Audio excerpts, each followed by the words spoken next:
கர்த்தருக்கு ஸ்தோத்திரம். இன்றைய நாளுக்கான வேத வார்த்தை சங்கீதம் 37:5. உன் வழியை கர்த்தருக்கு ஒப்புவித்து அவர் மேல் நம்பிக்கையாயிரு, அவரே காரியத்தை வாய்க்க பண்ணுவார். நிறைய நேரங்களில் நம்முடைய சுய வழிகளினாலே நாம் மேற்கொள்ளுகிற பிரயாசங்கள், நாம் மேற்கொள்ளுகிற முயற்சிகள் ஒருவேளை தோற்று போயிருக்கலாம். ஆனால் இன்றைக்கு நம்ம ஒரு தீர்மானம் செய்ய வேண்டும். நம்முடைய வழிகளை கர்த்தருக்கு ஒப்புவிக்க வேண்டும். அப்படின்னா என்னன்னா, நம்ம செய்ய போகிற காரியம் எதுவாக இருந்தாலும் முதல்ல நம்ம ஆண்டவர்கிட்ட தெரியப்படுத்தணும். ஆண்டவரே, நான் இதை செய்யணும்னு ஆசைப்படுறேன், இதை செய்யலாமா செய்ய வேண்டாமா, உமக்கு சித்தம் இருந்தால் இதை நடத்துங்க அப்படின்னு சொல்லி முதல்ல அவருக்கு தெரிவிக்கணும்.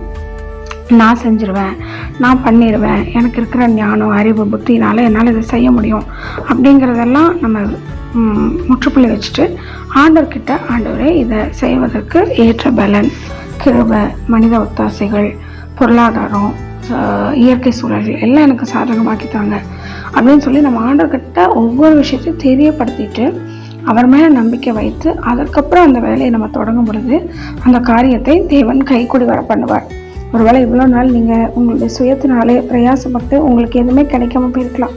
ஆனால் இன்றைக்கு கர்த்தருடைய வார்த்தையின்படி, ஆண்டவரே உண்மை நான் நம்பியிருக்கிறேன், இந்த காரியத்தை நீ கைக்கூடி வர பண்ணும் அப்படின்னு சொல்லி அவர்கிட்ட ஒப்பு கொடுத்துட்டு நீங்கள் செய்யுங்க. நிச்சயமாக ஆண்டவர் சொல்கிறாரு, உன் காரியத்தை நான் வாய்க்க பண்ணுவேன். ஆமென். கர்த்தர் காரியங்களை வாய்க்க பண்ணுவாராக. God bless you. Amen.